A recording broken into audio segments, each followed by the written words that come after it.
Bismillahirrahmanirrahim. Assalamualaikum warahmatullahi wabarakatuh. Perkenalkan, nama saya Humairah Sakinah Zainuri. Saya berasal dari kelas PGMI 3 semester 6 dengan NIM 0306213137.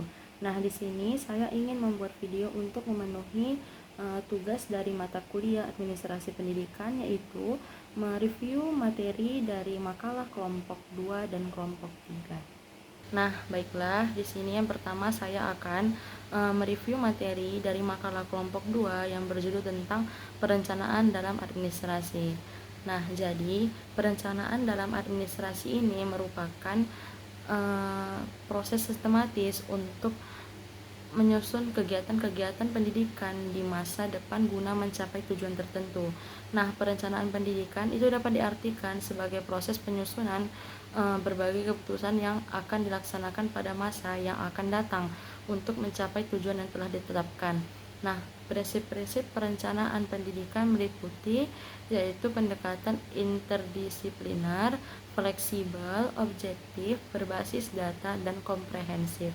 Nah, perencanaan pendidikan itu dapat dikelompokkan ke dalam tingkat yaitu makro, yang kedua mikro, dan yang ketiga meso. Nah, perencanaan makro itu meliputi perencanaan jangka panjang dan nasional. Nah, kalau perencanaan mikro itu dia berfokus pada proses internal lembaga pendidikan. Nah, yang terakhir kalau perencanaan meso dia itu merupakan penjabaran perencanaan nasional sesuai dengan kondisi daerahnya. Nah, perencanaan di dalam administrasi pendidikan adalah langkah awal dari sebuah tatanan proses administrasi yang sudah terumus dan terarah dengan baik.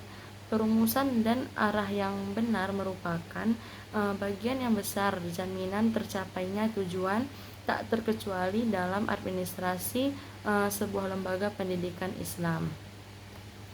Nah, perencanaan pendidikan itu mampu memudahkan dalam berkoordinasi dengan berbagai pihak atau lembaga pendidikan yang terkait dalam rangka meningkatkan kualitas layanan pendidikan dan dapat digunakan sebagai alat dalam mengevaluasi pencapaian tujuan proses layanan pendidikan. Nah, perencanaan dalam administrasi pendidikan ini juga memiliki beberapa manfaat serta fungsi yang sangat penting. Nah, yang pertama yaitu menciptakan arah dan tujuan. Nah, perencanaan pendidikan membantu menciptakan arah dan tujuan yang jelas dan tepat untuk pendidikan. Lalu yang kedua, memudahkan pengorganisasian. Nah, perencanaan pendidikan membantu memudahkan pengorganisasian dalam sistem pendidikan. Nah, yang ketiga, membantu pengawasan. Nah, perencanaan pendidikan membantu mengawasi dan mengelola proses pendidikan. Lalu yang keempat itu mengelola pembiayaan. Nah, perencanaan pendidikan membantu dalam menentukan kebutuhan serta pembiayaan untuk pendidikan. Lalu yang kelima, membantu pelaporan. Nah, perencanaan pendidikan membantu dalam pelaporan tentang kegiatan pendidikan. Lalu yang keenam, membantu evaluasi. Nah, perencanaan pendidikan membantu dalam evaluasi kegiatan pendidikan. Lalu yang ketujuh, membantu pengembangan sumber daya manusia. Nah, perencanaan pendidikan membantu dalam pengembangan sumber daya manusia seperti guru dan siswa. Lalu yang ke-8, membantu pengembangan kompetensi. Nah, perencanaan pendidikan membantu dalam pengembangan kompetensi guru dan siswa. Yang ke-9, membantu pengembangan kemahiran, dan yang ke-10, membantu pengembangan moral dan etika. Nah, perencanaan pendidikan ini membantu dalam pengembangan moral dan etika guru dan siswa. Nah, selanjutnya terdapat tahapan perencanaan administrasi pendidikan. Nah, yang pertama itu adalah tahap need assessment, yang kedua tahap formulation of goals and objective, yang ketiga tahap policy and priority setting, yang keempat tahap program and project formulation, yang kelima tahap feasibility testing, yang keenam tahap plan implementation. Lalu yang ketujuh, tahap evaluation and revision for future plan. Lalu selanjutnya ada pendekatan dalam perencanaan administrasi pendidikan. Nah, yang pertama itu pendekatan kebutuhan sosial. Yang kedua yaitu pendekatan ketenaga kerjaan. Dan yang ketiga ke pendekatan keefektifan biaya. Dan yang terakhir yang keempat ialah pendekatan integratif. Nah, selanjutnya yang kedua, saya akan mereview materi dari kelompok 3 tentang pengorganisasian administrasi pendidikan. Nah, pengorganisasian sebagai suatu penentuan pengelompokan dan pengaturan bermacam-macam aktivitas yang diperlukan untuk mencapai tujuan, menempatkan orang-orang pada setiap aktivitas ini, menyediakan alat-alat yang diperlukan, menetapkan wewenang yang secara relatif didelegasikan kepada setiap individu yang akan melakukan aktivitas-aktivitas tersebut. Nah, istilah pengorganisasian ini mempunyai dua pengertian umum. Yang pertama, organisasi diartikan sebagai suatu lembaga atau suatu kelompok fungsional, misalnya sebuah perusahaan, sebuah sekolah, sebuah perkumpulan, badan-badan pemerintahan. Yang kedua, merujuk pada proses pengorganisasian, yaitu bagaimana pekerjaan diatur dan dialokasikan di antara para anggota sehingga tujuan organisasi itu dapat tercapai secara efektif. Nah, sedangkan organisasi itu sendiri diartikan sebagai kumpulan orang dengan sistem kerja sama untuk mencapai tujuan bersama. Dalam sistem kerjasama secara jelas diatur siapa yang menjalankan apa, siapa yang bertanggung jawab atas siapa, arus komunikasi, dan memfokuskan sumber daya pada tujuan.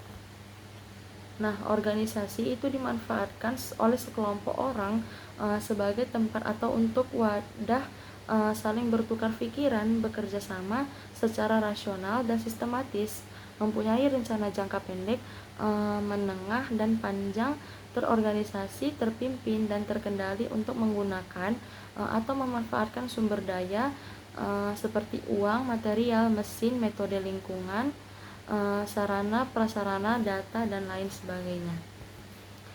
Nah, selanjutnya ada proses pengorganisasian. Tahap pertama yaitu yang dilakukan dalam merinci pekerjaan adalah menentukan tugas-tugas apa yang harus dilakukan untuk mencapai tujuan organisasi.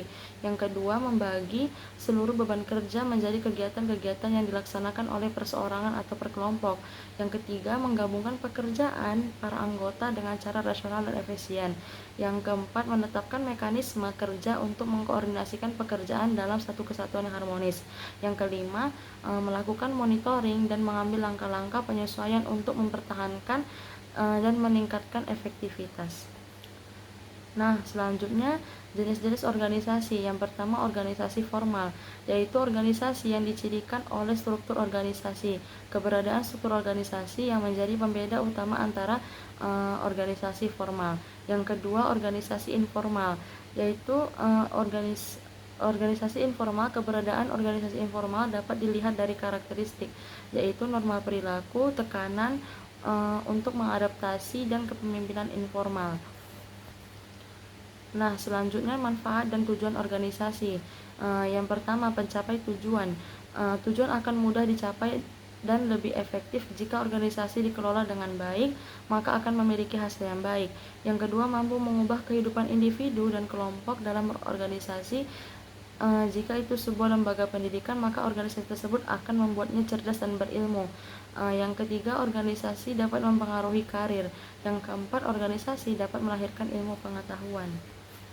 Yang kelima, dengan adanya organisasi yang memiliki karakteristik tertentu, entah sangat berkembang atau terbelakang atau biasa-biasa saja, semua dapat dijadikan kajian dan penelitian sehingga akan melahirkan keilmuan yang baru. Selanjutnya ada tujuan pengorganisasian. Yang pertama, membantu koordinasi. Yang kedua, memperlancar pengawasan. Yang ketiga, memaksimalkan manfaat spesialisasi. Yang keempat, penghematan biaya. Dan yang kelima, meningkatkan kerukunan hubungan antar manusia. Selanjutnya, dinamikasi organisasi.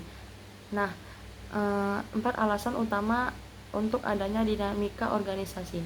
Nah, yang pertama, adanya pekerjaan memerlukan pengorganisasian. Yang kedua, hasil-hasil yang tak terpisahkan dari personal. Yang ketiga, pertimbangan ekonomis, pertumbuhan, dan ketegangan. Yang keempat, perubahan teknologi.